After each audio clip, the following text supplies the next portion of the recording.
वो दिल से दे देगा, जो दिल से मांगोगे वो दिल से दे देगा। वो बेर भंडारी है, खाली झोली भर देगा। कुबेर भंडारी है, खाली झोली भर देगा। मस्तक पे चंदा है, उजियारा कर देगा। मस्तक पे चंदा है, उजियारा कर देगा। मेरा भोला भंडारी है, खाली झोली भर देगा। मेरा भोला भंडारी है, खाली झोली भर देगा। मेरा भोला भंडारी है, खाली झोली भर देगा। मेरा भोला भंडारी है, खाली झोली भर देगा। जो दिल से मांगोगे वो दिल से दे देगा। जो दिल से मांगोगे। 30 साल के बाद बेटे की नौकरी, गाड़ी और बंगला सब बाबा ने दिया है। एक बार जोरदार ताली बजाएं। जो दिल से मांगोगे वो दिल से दे देगा। जो दिल से मांगोगे वो दिल से दे देगा। जो दिल से मांगोगे वो दिल से दे देगा। मेरा भोला भंडारी रे, खाली झोली भर देगा। मेरा भोला भंडारी है, खाली झोली भर देगा। मेरा भोला भंडारी रे, खाली झोली भर देगा। मेरा भोला भंडारी है, खाली झोली भर देगा।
हाथों से ताली से बजते।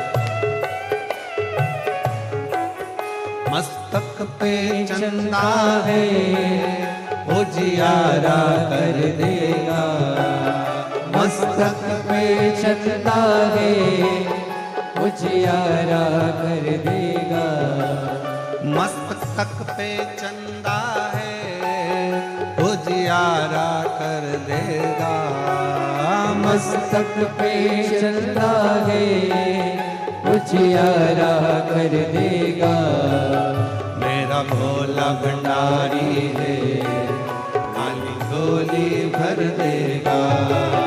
मेरा भोला भंडारी है, खाली झोली भर देगा। मेरा भोला भंडारी है, खाली झोली भर देगा। मेरा भोला भंडारी है, खाली झोली भर देगा।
दोनों हाथों से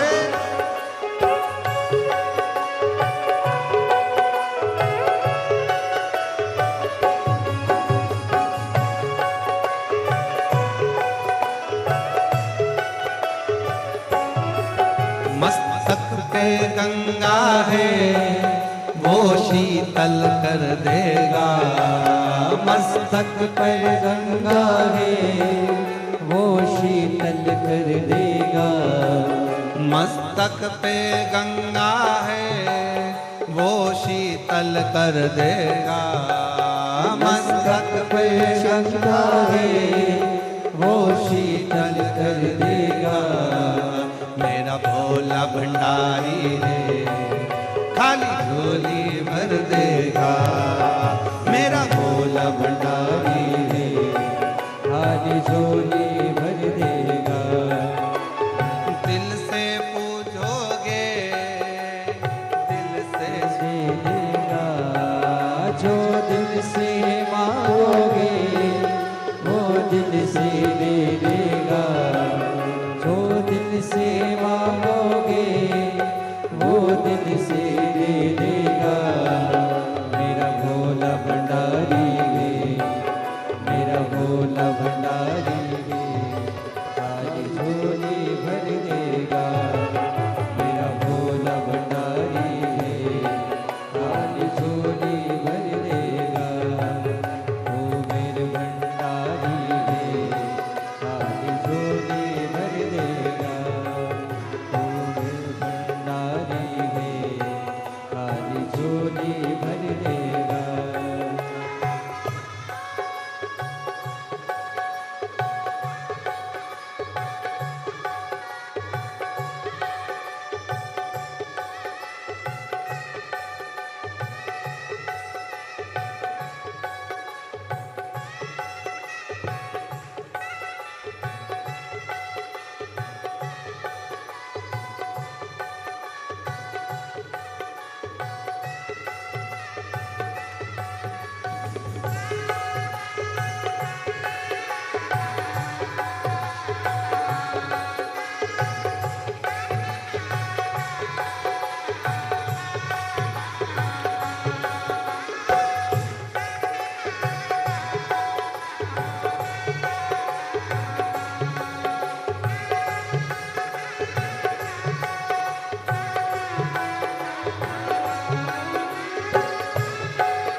हर बात निराली है, हर बात में भोलापन। हर बात निराली है, हर बात में भोलापन। हर बात निराली है, हर बात में भोलापन। हर बात निराली है, हर बात में भोलापन। मेरा भोला भंडारी है, मेरा भोला भंडारी है खाली झोली भर देगा। मेरा भोला भंडारी है खाली झोली भर देगा। मांगोगे वो दिल से दे देगा। जो दिल से मांगोगे वो दिल से दे देगा। मेरा भोला भंडारी है खाली झोली भर देगा। मेरा भोला भंडारी है खाली झोली भर देगा। मेरा भोला भंडारी है खाली झोली भर देगा। जो दिल से मांगोगे वो दिल से दे देगा। जो दिल से मांगोगे वो दिल से दे देगा। मेरा भोला भंडारी है खाली झोली भर देगा। मेरा भोला भंडारी है खाली झोली भर देगा। मेरा भोला भंडारी है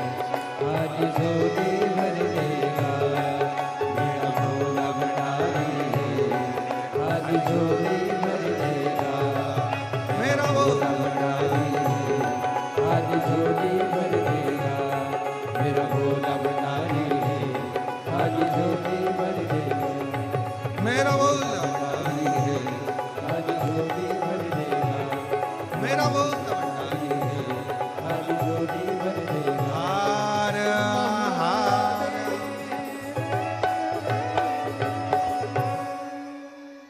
अपने स्थान पर बैठकर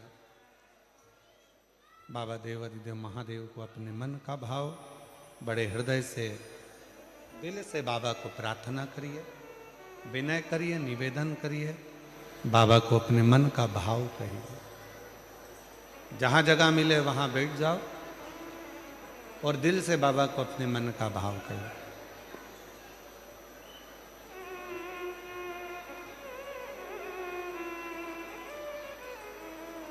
सुंदर माघ का महीना चल रहा है और बाबा की इस पवित्र कथा में बाबा को अपने दिल का भाव कहने का मौका मिला। जिसको आता है साथ में बोलिएगा, हृदय से प्रार्थना करिएगा, बाबा को अपने मन का भाव करिएगा।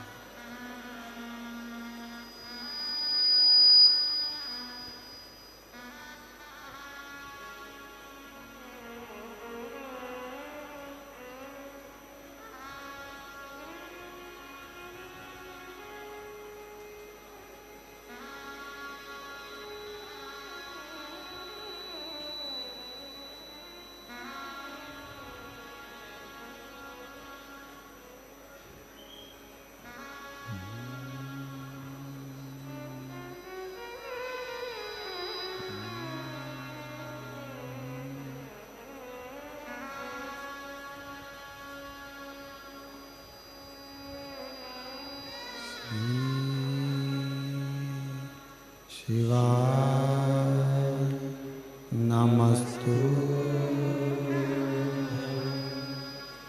श्री शिवाय नमस्तु श्री शिवाय नमस्तु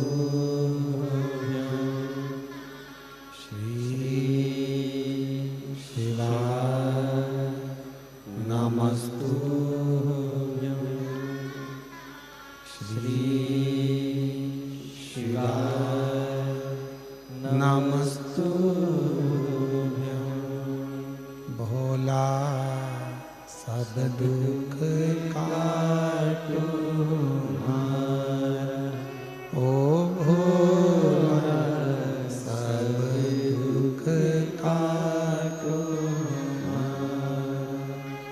शिव शंकर जपो तेरी माला भोले बाबा जपो तेरी माला भोला सब दुख काटो ओ भोला सब दुख काटो वैश्य है मंगल मंगलकारी वैश्य है मंगल मंगलकारी शमशान वासी हमारा शमशान वासी हमारा ओ भोला सब दुख काटो हमारा ओ भोला सब दुख काटो हमारा।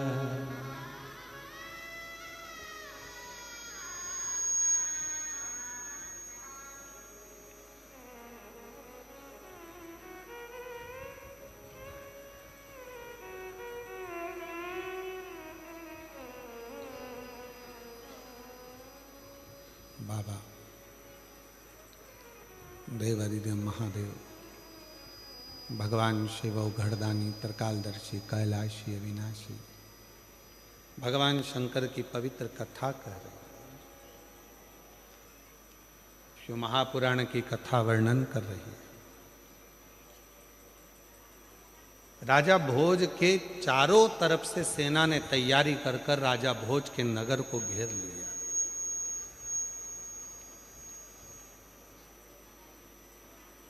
और इतनी सेना राजा भोज के पास में नहीं है कि इतने देशों से वो लड़ सके।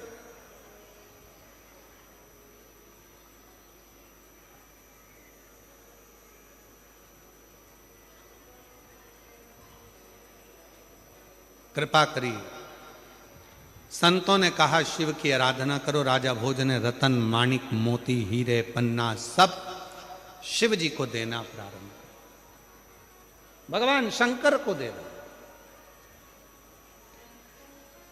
और अभी कथा में कहा मेरे शंकर भगवान को रिझाने के लिए ना धन चाहिए ना दौलत चाहिए। मेरे शंकर भगवान को रिझाने के लिए ना संपदा की जरूरत है ना कोई वैभव की जरूरत है।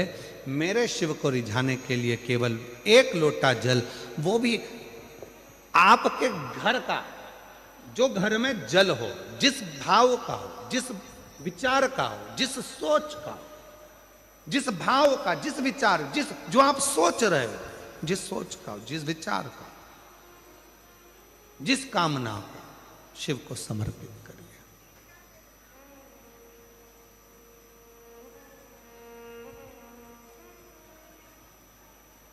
क्यों नहीं सुनेगा बाबा? जो दिल से मांगोगे, बोलो बोलो, आप बोलो, वो दिल से देगा। जो दिल से मांगोगे वो दिल से देगा। मेरा भोला भंडारी है, खाली झोली भर देगा। मेरा भोला भंडारी है, खाली झोली भर देगा। राजा भोज ने रतन चढ़ाए, माणिक चढ़ाए, मोती चढ़ाए, हीरे चढ़ाए, रतन आभूषण चढ़ाए, पीतांबर चढ़ाए, अंबर चढ़ाए, सब कुछ चढ़ाया, पर राजा भोज के शिव प्रसन्न नहीं हुए। भगवान शंकर प्रसन्न नहीं हुए। और मेरी जीजियों, मेरे जीजाओं, मेरी बेटियों, बेटाओं, मेरे बुजुर्ग माँ बाप, याद रखना, शंकर भगवान तुम्हारे धन और वैभव से कभी प्रसन्न नहीं हो सकते। शंकर भगवान तुम्हारी सत्ता से, शंकर भगवान तुम्हारी बहुत सारी गाड़ियों से या बंगले से भगवान शंकर प्रसन्न नहीं हो सकते।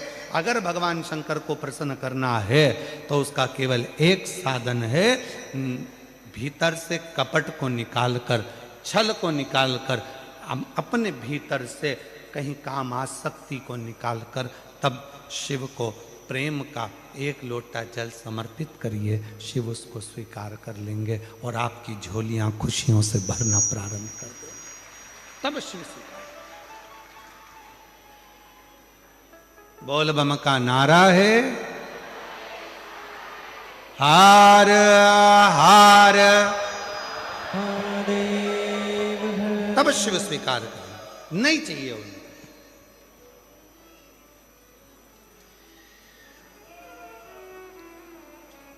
कुछ मत दो।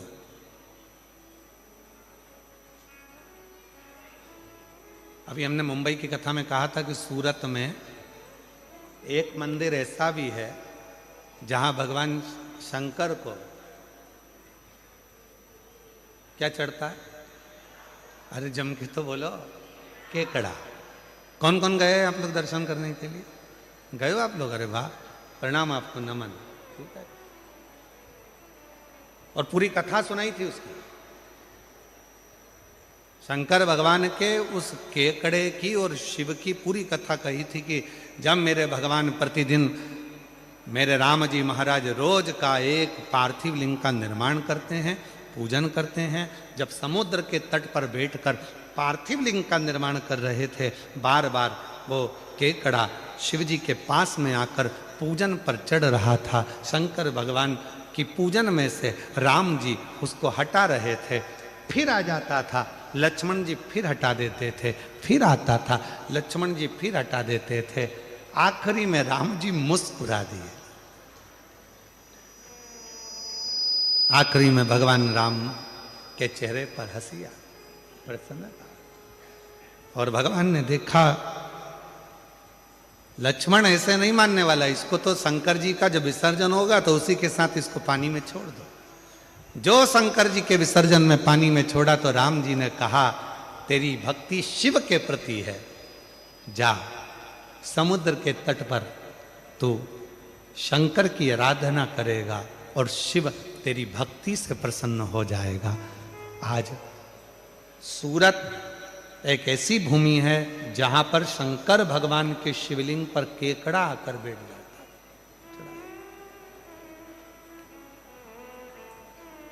पूरी दुनिया में ऐसा कोई मंदिर नहीं है, भारत की भूमि पर या पूरे विश्व में, केवल एक सूरत में। सूरत, अब जरा विचार करो, जो केकड़े को चढ़ाने पर भी केकड़े का उद्धार कर देता है, तो कोई चाहे 2 कौड़ी का हो चाहे करोड़ों का हो, वो सब करोड़पति का भी उद्धार कर देता है और 2 कौड़ी का भी उद्धार कर देता है, सबका। छोटू भाई, कभी कभी इतने अच्छे अच्छे मंदिरों को देखकर जो उस नगर में रहता ना, उनको देख देख के हमको जलन होती है। काय मिश्रा जी, ठीक है, कभी कभी अंदर से जलन होती। बताओ, इतने अच्छे, कहां शंकर का वो स्थान कि केकड़ा भी चढ़े तो उद्धार, पशु पक्षी भी अगर आकर खड़ा हो जाए तो उद्धार। ऐसा शिवलिंग सूरत नगर में, ऐसा शिवलिंग। तो कभी कभी मन में आता है कितनी कृपा सूरत वासियों पर मेरे भोलेनाथ ने कर रखी है कि भगवान शंकर की कृपा आप सब पर बनी हुई है, जो इतने नजदीक में रहकर शिव की इतनी आराधना करते, साधना करते। और हो सकता है कोई पिछले जन्म के अच्छे कर्म मुझे बाबा तेरा, कोई पिछले जन्म के अच्छे कर्म मुझे बाबा तेरा, जहां सारी दुनिया झुकती है, जहां सारी दुनिया झुकती है, मुझे वो आली दरबार मिला, दरबार मिला।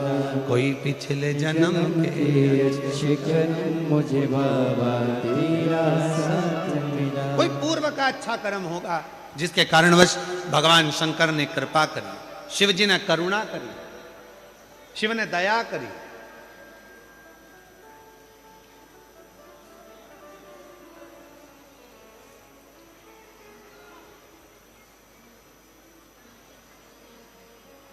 शिव कथा कर रही है, राजा भोज खूब दिया पर शिव नहीं प्रसन्न। बैठ गया आज राजा भोज। सूचना मिल गई राजा भोज को कि सेना तैयार होकर चल दी है और 14 प्रदेश की सेना राजा भोज के ऊपर आक्रमण करने वाली है और करोड़ों सैनिक उनके साथ में है। राजा भोज बैठा था, एकांत में मन लग नहीं रहा था। जब व्यक्ति कोई फालतू बैठा होता है, कोई काम नहीं होता है, हमने देखा है कई लोगों को, अगर किन्हीं के गले में माला पहना दो और माला पहना दी और अगर मालूम पड़े बहुत सारा लेक्चर चल रहा है और कोई व्यक्ति का मन नहीं लग रहा तो क्या करता है, माला में से फूल तोड़ता रहेगा, बैठा बैठा पत्ती तोड़ेगा, फूल तोड़ेगा, माला तोड़ेगा, धीरे धीरे धीरे धीरे कहीं पत्ती तोड़ेगा, कहीं फूल तोड़, उसका मन वो फूल में वो समय लगाने का प्रयास कर फूल। अब राजा भोज ने क्या करा, एकांत में बैठा था, चित्त लग नहीं रहा था, मन लग नहीं रहा था, तो राजा भोज ने क्या करा, मट्टी का ढेला उठाकर एकत्रित करा और मट्टी के ढेले को एकत्रित करा और मट्टी के ढेले को एकत्रित जैसे ही करा, राजा भोज को लगा ये मट्टी इकट्ठी करते करते मुझे ऐसा लग रहा है जैसे शंकर का शिवलिंग बन गया हो।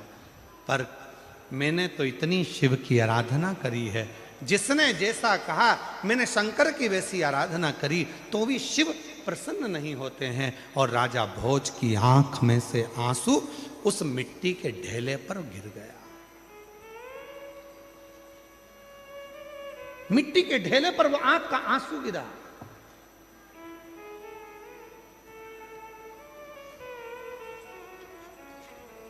ना जाने शिव जी को जल से इतनी प्रेम क्यों है। मेरे भगवान शंकर को जल तत्व से जितना प्रेम है उतना प्रेम किसी से, इसलिए शायद शंकर भगवान ने अपने मस्तक पर गंगा को रख रखा। इसलिए शिवजी महाराज ने, भगवान शंकर ने अपनी 5 बेटियों को अपने मस्तक पर जल की धार लगाने के लिए रख रखा है। जया, विषहरा, शामली बारी, दौतली, देव। शिव जी की 5 लड़कियां ऊपर से बूंद बूंद पानी टपकाती रहती। शिव जी के ऊपर जो जलाधारी होती है, जिसमें से पानी गिरता रहता है, वो शंकर जी की 5 लड़कियां हैं, जिसमें से पानी शंकर जी के ऊपर बूंद बूंद गिरता है। 5 लड़कियों का नाम क्या है? साथ में बोलिएंगे सभी लोग। जया, विषहरा, श्यामली बारी, दौतली, देव। ये शंकर जी की 5 लड़कियां। और एक बेटी और है जिसका नाम है अशोक सुंदर। ऐसी 6 लड़कियां हैं शिव।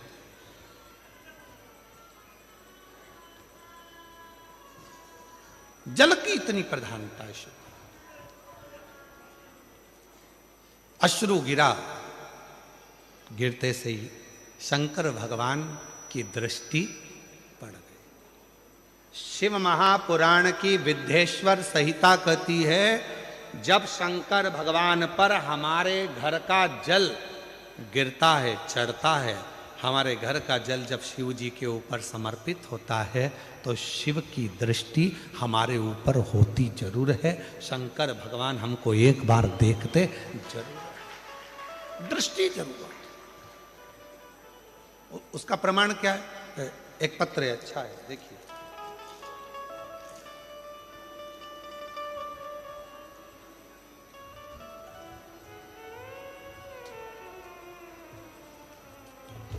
गुरुजी, पद्माबेन गणपतलाई प्रजापति,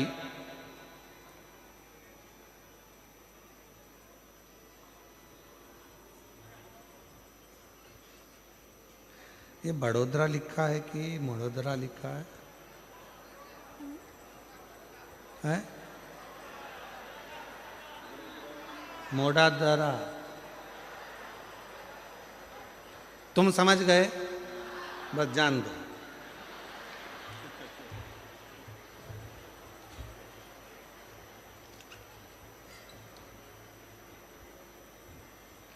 अपन तो सब गुजरात का एक साथ भाव से बस अपन को समझ में आना चाहिए कि हाँ हाँ हम समझ लिए। पत्र तो पढ़ लेते हो ना सभी लोग साथ में? एलईडीओ पर आ रहा है, सब दूर चल रहा है, ठीक है। तो साथ में कहीं अटके करे तो तुम भी पढ़ दिया करो, ठीक है। गुरुजी, मैं पद्माबेन गणपतलाई प्रजापति देश देश देश के प्रकाश नगर की रहने वाली हूँ, ठीक है। बाबा, मैं भोलेनाथ का क्या बखान करूं। मेरे बेटे को 3 साल से नौकरी नहीं लग रही थी। जब आप पहली बार सूरत आए तब किसी ने कहा कि पंडाल में बैठकर जो मांगते हैं वो मिलता है। 3 साल से बेटा अप्लाई कर रहा था पर नौकरी नहीं थी। हम गए, कथा के पंडाल में बैठकर पूजन करी। वहाँ की मिट्टी को बेटे को भी मस्तक पर लगाया, हमने भी लगाया। वहीं से हम प्रणाम कर कर पहली बार हमने किसी कथा के पंडाल में कथा सुनी और बाबा को प्रणाम किया। कहीं बैठे हों, पद्माबेन गणपतलाई प्रजापति प्रकाश नगर की रहने वाली हैं, कहीं बैठी हों तो आ सकती हैं एक बेलपत्र लेने के लिए, और अगर बैठी हों तो हाथ हिला सकती हैं।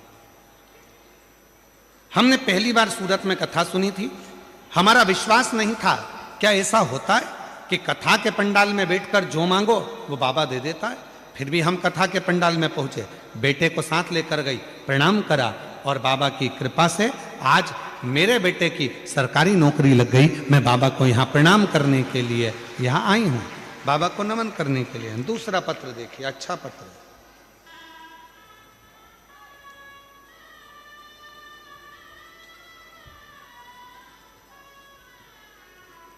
मैं वर्षा जितेंद्र पाटिल, मैं चलथान की रहने वाली हूं। है? अरे दिखाओ तो क्लोज करके, इसको क्लोज कर दो तो ये लोग पढ़ लेंगे। ठीक है, क्या लिखा है? हाँ, मतलब हम सही बोले? ठीक है, फिर तो आपके वाले हो गए। चलथान की रहने वाली हूं, मेरा मोबाइल नंबर ये है। मैं क्या गुणगान करूं गुरुदेव। बाबा भोलेनाथ की कृपा से शंकर का कंकर शंकर पूजन कर कर आई। गुरुदेव, मेरा बेटा अभिषेक जितेंद्र पाटिल, सरकारी नौकरी के लिए मैंने बाबा से प्रार्थना करी थी और बाबा ने ऐसी कृपा करी कि मेरे बेटे का सिलेक्शन इंडियन आर्मी में हो गया। मैं बाबा को यहाँ प्रणाम करने के लिए आया हूँ। गुरुदेव, मेरे एक बेटे की नौकरी लग गई, पर मन में लालच भरा गया। मैंने सोचा जब बाबा एक जगह कथा के पंडाल में सब कुछ दे सकता है तो बाबा हमारे सूरत में आया। जब सूरत में आया तो मैंने अपने दूसरे बेटे के लिए नौकरी मांगी और बाबा ने ऐसी कृपा कर दी कि मेरे बेटे का सिलेक्शन भारतीय वायुसेना के उच्च पदाधिकारी के पद पर हो गया। मैं बाबा को यहाँ प्रणाम करने के लिए आई हूँ। कहीं बैठी हो? आप ही हैं? आ जाइए, आ जाओ। तीसरा पत्र। मेरा नाम सो प्रमीला बाई भानुदास मराठे, मैं सूरत की रहने वाली हूं। कहीं बैठी हो तो हाथ हिला सकती हैं। अगर कहीं बैठी हो तो हाथ हिला सकती हैं और बेलपत्र लेने के लिए आ सकती हैं। मैं उधना 113 दत्तात्रेय नगर में रहती हूँ। मेरा बेटा बेबाऊ भानुदास मराठे आर्मी की भर्ती की तैयारी कई सालों से कर रहा था, पर किन्हीं कारणों से उसका हो नहीं पा रहा था। बाबा की कृपा से जब सूरत की कथा हुई, मैंने पंडाल में बैठकर, जब सूरत की कथा हुई तो पंडाल में बैठकर बाबा से कहा, बाबा भोले भंडारी, मेरे बेटे का बहुत मेहनत कर रहा है, आप उसे हिम्मत देकर और सिलेक्शन करवा दीजिए। और बाबा की ऐसी कृपा हुई, आज मेरे बेटे की इंडियन आर्मी में सिलेक्शन हो गया। मैं बाबा को यहाँ प्रणाम करने आई हूँ। उसका फोटो भी लगा रही हूँ, उसका फोटो भी लगा रही हूँ। तो ये शिव की कृपा है, शंकर की उदारता। मस्तक पर चंदा है उजियारा कर देगा, मस्तक पे चंदा है उजियारा कर देगा। वो मेरे भंडारी है खाली झोली भर देगा, मेरा भोला भंडारी है खाली झोली भर देगा। बड़े ही हर्ष का विषय है। हमारे बीच में भारत सरकार के कैबिनेट मंत्री, जल शक्ति मंत्री माननीय श्री CR पाटिल जी यहाँ कथा में पधारे। व्यासपीठ का पूजन करते हुए और पूज्य गुरुदेव से आशीर्वाद प्राप्त करते हुए, साथ में उनके सुपुत्र श्री जिग्नेश भाई पाटिल जी भी यहाँ उपस्थित हैं। साथ में विधायक महोदय आदरणीय संगीता बेन पाटिल जी भी यहाँ पधारे हुए हैं। सूरत शहर भाजपा के प्रमुख परेश भाई जी पटेल यहाँ पर उपस्थित है। एक बार सभी के लिए जोरदार ताली बजाकर स्वागत करें। मैं माननीय CR पाटिल साहब से निवेदन करूंगा कि 2 शब्द, जो सूरत नगर में लाखों शिव भक्त यहाँ आए हैं, तो उनको अपने 2 शब्द अवश्य बधाई के अवश्य दें। माननीय CR पाटिल साहब, जल शक्ति मंत्री भारत सरकार,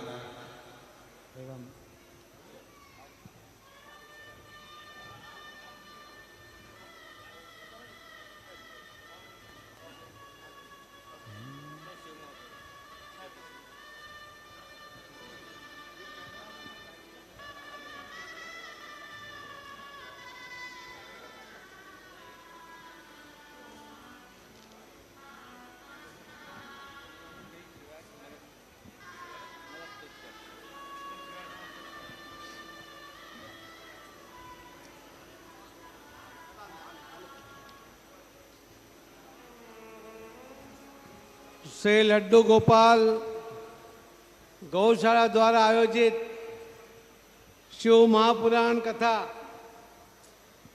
पूज्य कथाकार प्रदीप मिश्रा जी उनके द्वारा आयोजित की गई है, जहां पर लाखों कार्यकर्ता, लाखों भक्त આ કથાને સફળ કરવા માટે અને ધર્મનો પ્રસાદ લેવા માટે અહીં આજે ઉપસ્થિત થયા છે। लड्डू गोपाल गौशाला द्वारा आयोजित इस कार्यक्रम में मैं पूज्य कथाकार श्री प्रदीप मिश्रा जी का बहुत बहुत स्वागत करता हूं और उनका बहुत धन्यवाद भी करता हूं।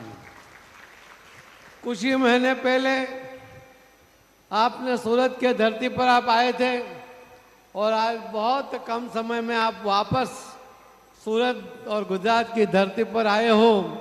आप बार बार आते रहो, हम आपका स्वागत करेंगे। बहुत बार नाम सुना मगर मिलने का मौका आप सबके दर्शन के साथ आज ही प्राप्त हुआ है। ये मेरे लिए भी बहुत बड़े सौभाग्य की बात है। आज जब लोगों की धर्म में आस्था बढ़ी है और जो युवा कि जो पहले धार्मिक कार्यक्रम में कम जाते थे, आज वही लोग उसका आयोजन करते हैं और ऐसा भव्य आयोजन करके सभी जो भक्तजन हैं उन्हें यहाँ आमंत्रित करके रस कथा का प्रसाद उनको प्राप्त होता है। मैं पूज्य मिश्रा जी को विनती भी करूँगा कि आप जो लोगों के मन में भगवान के प्रति आस्था बढ़ रही है उसके अंदर और भी ज़्यादा आस्था बढ़ाने की कोशिश करें। मैं तो कार्यकर्ता को भी कहता रहता हूं कि जो राजकीय कार्यकर्ता धर्म में आस्था नहीं रखता हो कभी सफल नहीं होता, और जो धर्म में आस्था रखता है वो कार्यकर्ता नीति पर चलता है, अनीति से दूर रहता है। ये अपने आप में धर्म का प्रसाद वो ग्रहण करने के कारण लोगों के हित के लिए काम करता है। ये जो कथाकार है, कई बार कोई पॉलिटिशियन कोई बात करते हैं तो लोग कम मानते हैं, मगर जब कोई कथाकार कह देते हैं तब उसका आचरण में ये लेके आते हैं। और इसीलिए मैं कई बार कोई भी कथा में जाता हूँ तो कहता हूँ कि कथाकारों को विनती करता हूँ कि जो माननीय प्रधानमंत्री नरेंद्र मोदी साहब ने कन्या बचाओ कन्या पढ़ाओ की जो योजना बनाई है उसके लिए आप जब आग्रह करेंगे तो जरूर उसका फायदा होगा। बेटा हो या बेटी हो उसमें कोई फर्क नहीं करना चाहिए। ये बात आप जब कथा में कहेंगे तो बहुत लोग ये बात समझ भी लेंगे। आज बेटा और बेटी में फर्क नहीं रहा। आज तो बेटियां भी बेटे से बहुत अच्छा काम भी करती है, आगे बढ़ती है, पढ़ती है, लिखती है और अलग अलग क्षेत्र में जो माननीय प्रधानमंत्री मोदी साहब ने जो अलग अलग रास्ते खोले हैं कि जहां लश्कर में या एयरफोर्स में महिलाओं को स्थान नहीं मिलता था वो द्वार भी मोदी साहब ने आज तो खोल दिए और कई महिला अप्रतिम शौर्य के साथ वहां पर भी काम करती हैं। हम आपके जरिए कहना भी चाहेंगे कि जल के लिए भी आप बात करिए।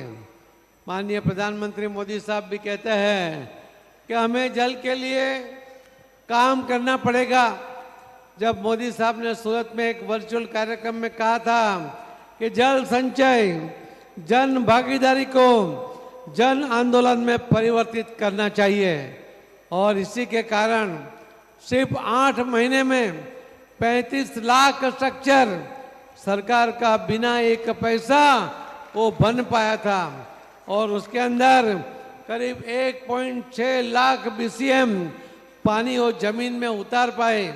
एक बहुत बड़ा प्रोजेक्ट, एक बहुत बड़ा डैम जितना पानी संग्रह करता है उतना पानी एक साल के बारिश में वो जमीन में हम उतार पाए हैं, जो आप सबके सहयोग के साथ हैं।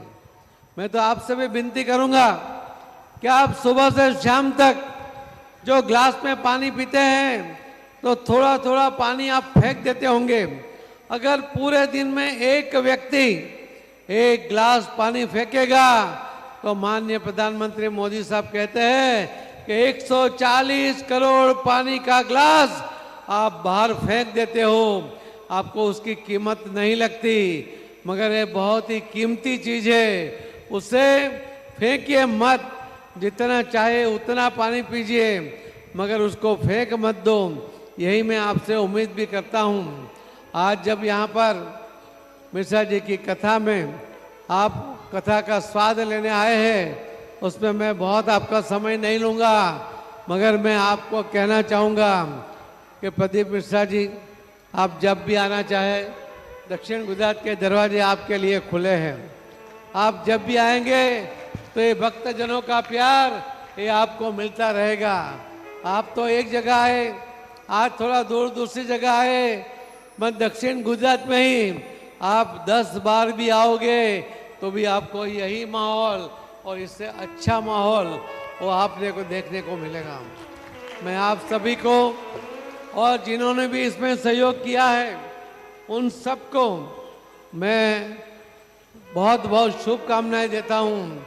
श्री छोटू भाई, संगीता बहन, जिग्नेश भाई, लालजी भाई, परेश भाई, आशुतोष भाई, स्वामी जी, हमारे स्वामी जी, वो पहली बार इन्होंने इतना बड़ा आयोजन किया और वो भी सफल हुए हैं। आप सबका, इन सबका आशीर्वाद आपको मिलता रहे, यही मेरी भगवान से प्रार्थना है। और मिश्रा जी, हम भी मिलते रहेंगे। इसी के साथ में मेरी बात को यहाँ विराम कर दूंगा। बहुत बहुत धन्यवाद। भारत माता की धन्यवाद। जो दिल से मांगोगे बहुत बहुत साधुवाद माननीय CR पाटिल साहब। भगवान शिव की अविरल भक्ति माननीय संगीता बेन पाटिल साहब विधायक महोदय एवं CR पाटिल साहब, शिव की अविरल भक्ति साधुता के साथ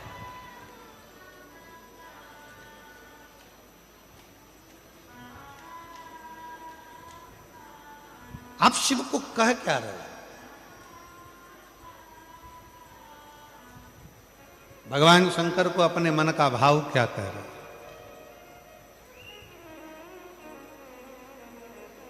भगवान शिव को अपने हृदय का भाव क्या कह रहे हैं?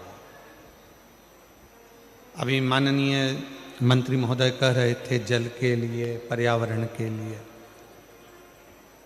मैं उनको भी बताऊं कि हमारी विठलेश सेवा समिति कुबेरेश्वर धाम सीहोर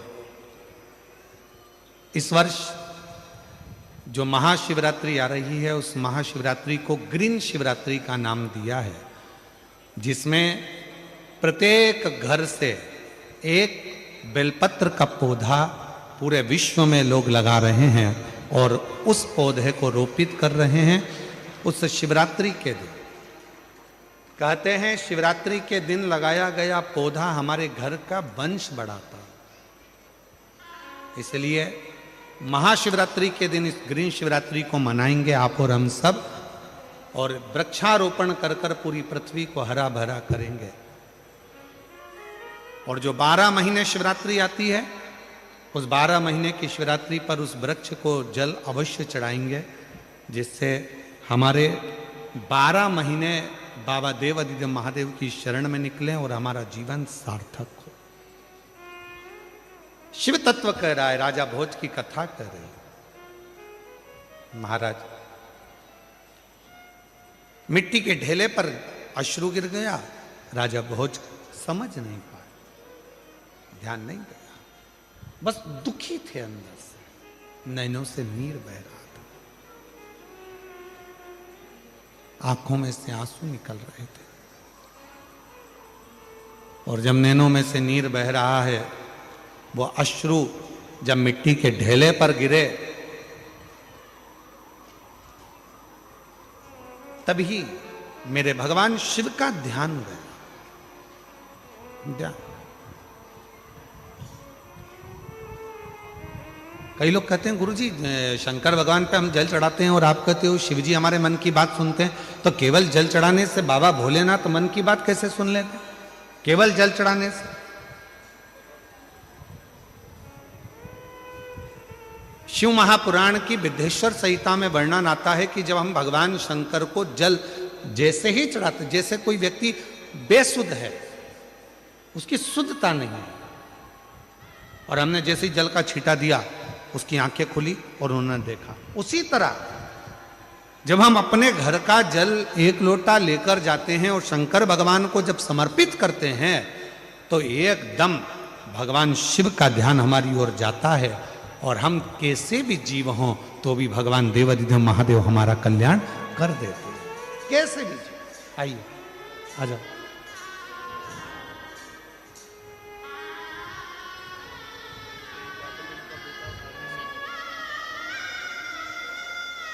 बेटे का आर्मी सिलेक्शन हुआ है, एक बार जोरदार ताली बजाएं।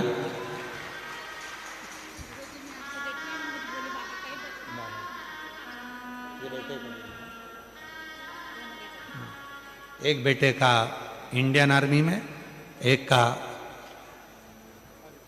वायुसेना में उच्च पद पर सिलेक्शन हुआ है। एक बार जोरदार ताली बजाकर आप सभी उनका साधुवाद करिए। आइए आते।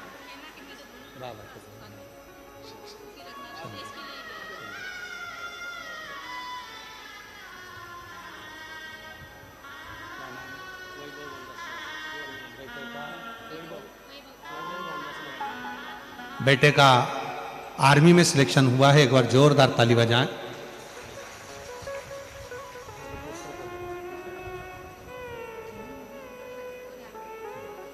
और शंभो शरणे मांगू घड़ी दुख काटो दया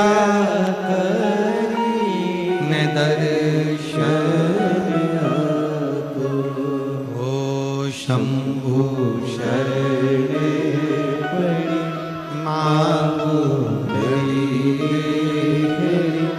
दुख काटो दया करी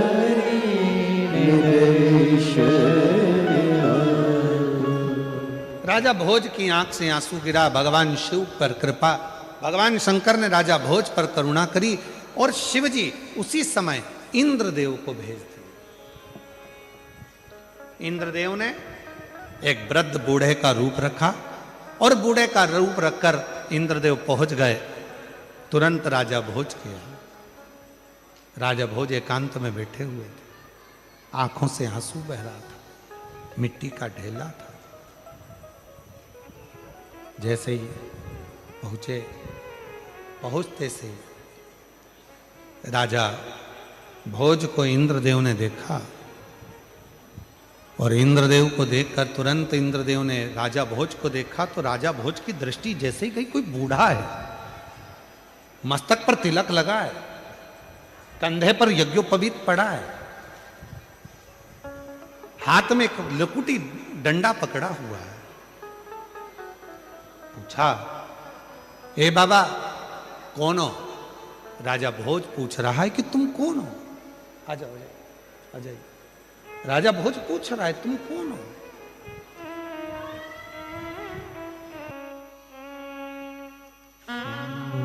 शरणे पड़ी मांगू घड़ी रे घड़ी दुख काटो दया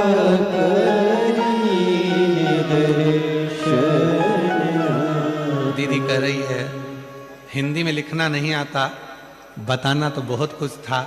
बेटे का शादी भी पक्का हो गया, सरकारी नौकरी भी लग गया और बाबा की कृपा से सब कार्य हो गया। बधाई। जोरदार ताली बजाएं एक बार साधु। पूछा आप कौन हो? राजा भोज ने पूछा। इंद्रदेव बोले भैया मैं ब्राह्मण हूं, यहां से निकलकर जा रहा था, आपको देखा एकांत में बैठे हुए तो पूछने आ गया कि बात क्या है। राजा भोज कुछ नहीं बोले, बस नैनों से नीर गिर रहा था। इतने में इंद्रदेव ने तुरंत कहा राजा भोज अगर इतने दुखी हो, इतनी तकलीफ आपकी जिंदगी में है तो शिव की आराधना क्यों नहीं करते? राजा भोज आंख के आंसू पोंछते हुए बोले बाबा शंकर भगवान की आराधना करता रहा, मैंने माणिक मोती हीरा पन्ना सब कुछ शिव जी को समर्पित करा, फिर भी मेरे शंकर भगवान मुझ पर प्रसन्न नहीं होते हैं।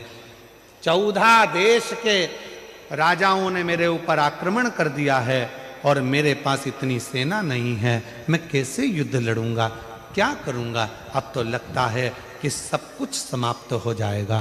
तब इंद्रदेव जो बूढ़े का रूप रखकर आए थे उन्होंने कहा राजा भोज अभी तक तूने शंकर भगवान को माणिक दिए, अभी तक तूने शंकर भगवान को रतन दिए, अभी तक तूने शंकर भगवान को हीरा पन्ना दिया, अब एक काम कर, शिव जी प्रसन्न हो जाते हैं एक चुटकी भस्म से, केवल एक चुटकी भस्म तू शंकर भगवान को चढ़ा दे। क्या शिव जी को रतन नहीं चाहिए? नहीं, माणिक मोती नहीं, अंबर पीतांबर कुछ नहीं, बस शंकर भगवान को भस्म प्रिय है। क्यों प्रिय है?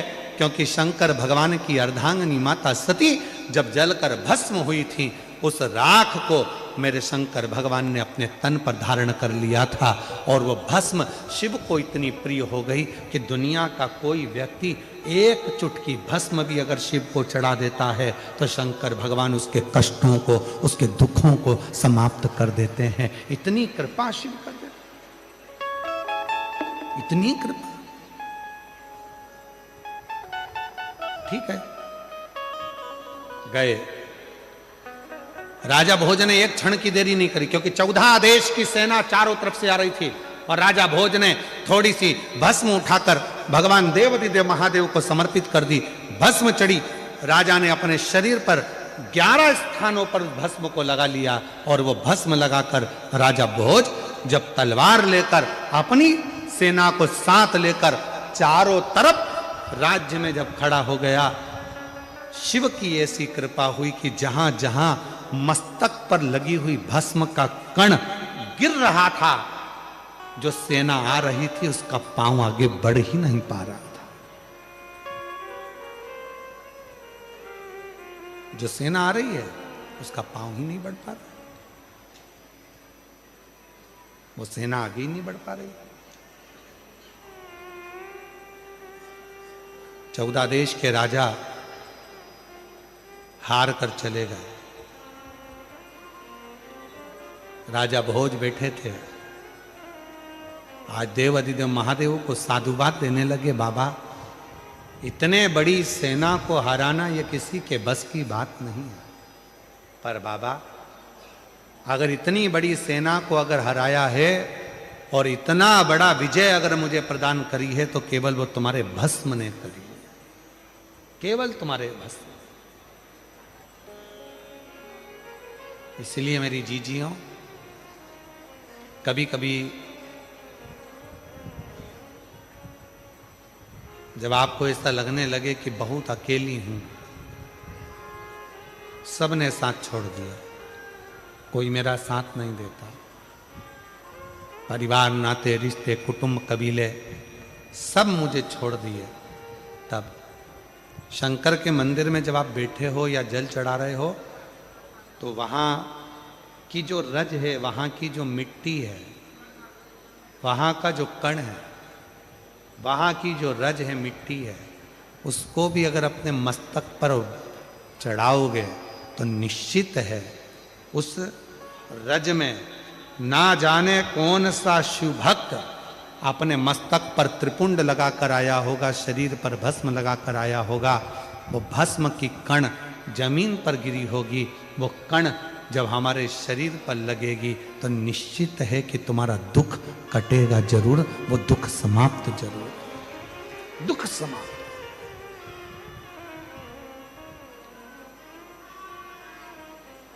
वो भस्म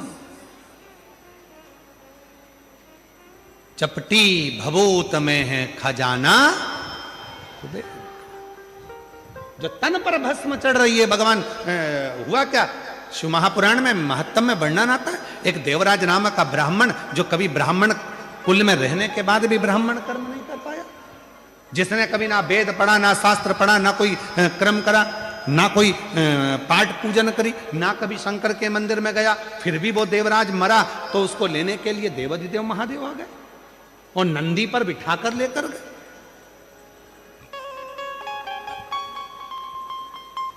क्यों, किस लिए,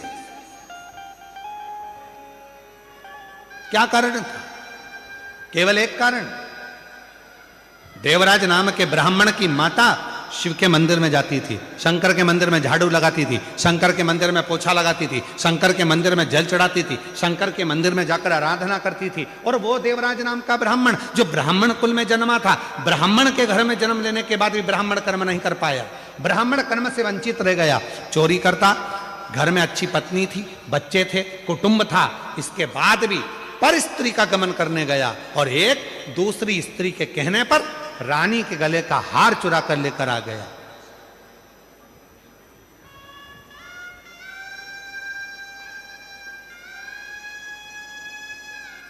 और वो हार जो रानी के गले का चुरा कर लाया, दूध पीछे पड़े, शरीर में ताप पड़ने लगा, बुखार आने लगा, कहां जाऊं? शंकर का एक टूटा सा मंदिर था, शिवालय था, उसमें जाकर छुप कर बैठ गया। दूत ढूंढते रहे, वो शिवालय में बैठा हुआ है और कांप रहा है, और उसी शिवालय में शिव महापुराण की कथा चल रही थी। कथा उसके कानों में पड़ी, जैसे ही महादेव का नाम लिया गया, हर हर महादेव कहा गया, बोलते से ही देवराज के सिर में दर्द हो रहा था, बाहर निकल गया, बेलपत्र के वृक्ष की छांव में, बेलपत्र के वृक्ष की छांव में उसने अपने प्राणों को त्याग दिए।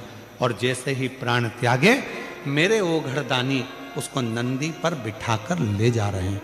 देवराज ने प्रश्न कर दिया कि मेरे जैसा पापी, जिसने ना कभी भजन करा, ना संकीर्तन करा, ना कीर्तन करा, ना मंदिर में जल चढ़ाया, ना कभी मंदिर में दीप जलाया, ना कभी मंदिर में आराधना करी, ना मंदिर में कभी साधना करी, ना मैंने कोई मंत्र पढ़ा, ना वेद पढ़ा, ना शास्त्र पढ़ा, और मेरे जैसे पापी का उद्धार आपने कर दिया, ऐसा मैंने करा क्या? तब भगवान देवाधिदेव महादेव ने डमरू का नाद कर कर कहा, देवराज तूने कुछ नहीं करा, पर तेरी माता मंदिर जाती थी, जल चढ़ाती थी, और जब घर आती थी उसके शरीर में, उसके कपड़ों में, उसके शरीर में मंदिर की मिट्टी, मंदिर की रज, मंदिर का जल उसके शरीर में लग जाता था। और वो जब घर आती थी, वो रज उसके घर में चारों तरफ फैल जाती थी। उस रज के छूने से तेरी बुद्धि सही हो गई और तू चोरी का धन लेकर भी शंकर के मंदिर में चले गया और वहां तेरा उद्धार हो गया। वो रज में इतनी महत्व था, वो रज में इतनी महत्व था। वो रज कोई साधारण है क्या? इधर का हमको नहीं मालूम गुजरात का, पर हमारे मध्य प्रदेश में एक नियम है, मिश्रा जी उत्तर प्रदेश में भी नियम है।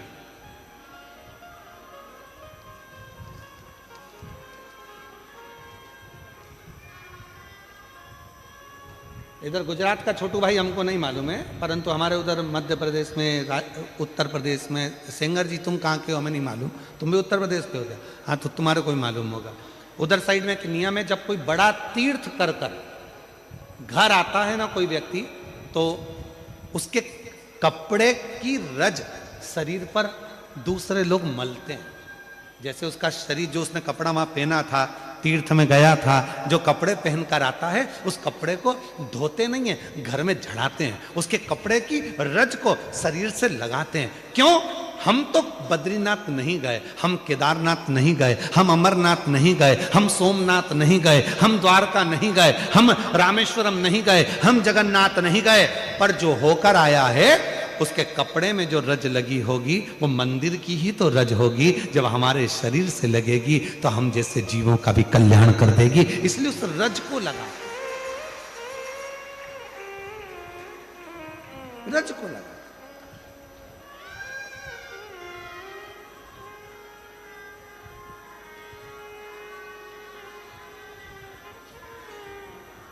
कोई बहुत बड़े, कोई गमी में गया, दुख में गया, हॉस्पिटल गया तो उसके कपड़ों को धो दिया जाता है।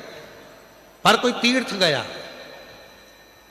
कोई तीर्थ गया, कोई भगवान की अविरल भक्ति करने गया, उसके कपड़ों को धोते नहीं, उसके कपड़ों को तो झड़ाते हैं। पूरे घर के अंदर उसको झटकारा जाता है कि इसके शरीर में जो कण लगा है, इसके शरीर में जो तीर्थ की रज लगी है, वो रज हमारे जीव को, हमको प्राप्त हो।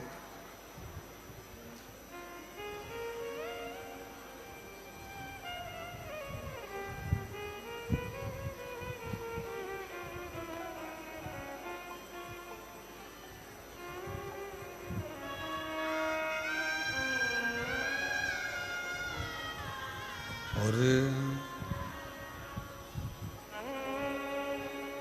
सोमनाथ में देखा मैंने एक अजब नजारा, सोमनाथ में देखा मैंने एक अजब नजारा, समुद्र के तट बैठा, समुद्र के तट बैठा मेरा कुबेर भंडारी है, समुद्र के तट बैठा मेरा कुबेर भंडारी है। उज्जैनी में देखा मैंने एक अजब नजारा है, उज्जैनी में देखा तुम्हें एक अजब नजारा है, छिपरा के तट बैठा, छिपरा के तट बैठा मेरा भोला भंडारी है, छिपरा के तट बैठा मेरा भोला भंडारी है। ये अजब नजारा है, उसके रज हमारे शरीर से लगे। लोग क्यों आते? कथा के पंडाल में आते हैं, आरती होती है, तब तक रुकते हैं, आरती होने के बाद खड़े होकर आरती करते हैं, फिर नीचे झुककर उस मिट्टी को आरती के बाद लोग अपने मस्तक पर चढ़ाते हैं। क्या है पंडाल की मिट्टी, क्या है शिव पुराण की मिट्टी, क्या है शंकर भगवान के कंकर शंकर की मिट्टी, आखिर उस मिट्टी में ऐसा क्या हो जाता, क्या हो जाता?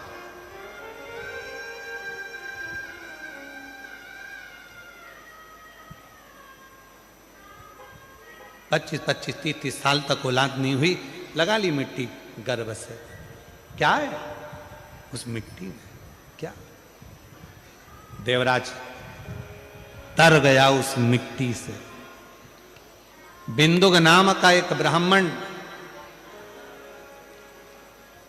पत्नी का नाम चंचुला था, पानी में डूबकर मर गया था, रेत योनि में पड़ गया था। मुक्ति कैसे हो? चंचुला देवी ने तुमरुका जी से शिव पुराण कथा करने को कहा। तुमरुका जी ने कथा कहने का तैयारी करी। ईश्वर जी गोरा जी बनकर शिव पार्वती पहुंचे उस कथा के यजमान बनने के, यजमान बने स्वयं शंकर और पार्वती, स्वयं शिव और शक्ति। क्या है ऐसा शिव जो सहजता में जीव तर जाता है? राजा भोज की कथा में जैसे वर्णन आया कि अश्रु गिरे, शिव प्रसन्न हुए, त्रिपुंड लगाया, भस्म का चारों तरफ घूमा तो चारों तरफ शंकर की सेना खड़ी हो गई, चारों तरफ।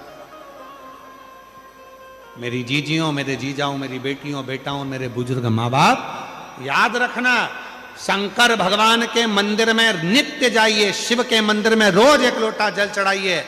और अगर मंदिर के अंदर भी प्रवेश ना कर पाओ तो मंदिर के शिखर का दर्शन कर लीजिए, और इतना भी ना कर पाओ तो जहां शंकर का मंदिर है उसके सामने से निकल कर चले जाओ, तो हो सकता है हवा चलेगी, धूल उड़ेगी, और कोई भक्त शंकर के मंदिर से निकल कर गया होगा तो शिव के मंदिर की धूल हमारे शरीर पर चढ़ेगी, तो हमारा भी उद्धार हो जाएगा, उस रज से हमारी मुक्ति हो जाएगी। वो रज कृपा कर जाए, जल की मूलता। एक भस्म का त्रिपुंड राजा भोज को बचा लेता है, और वही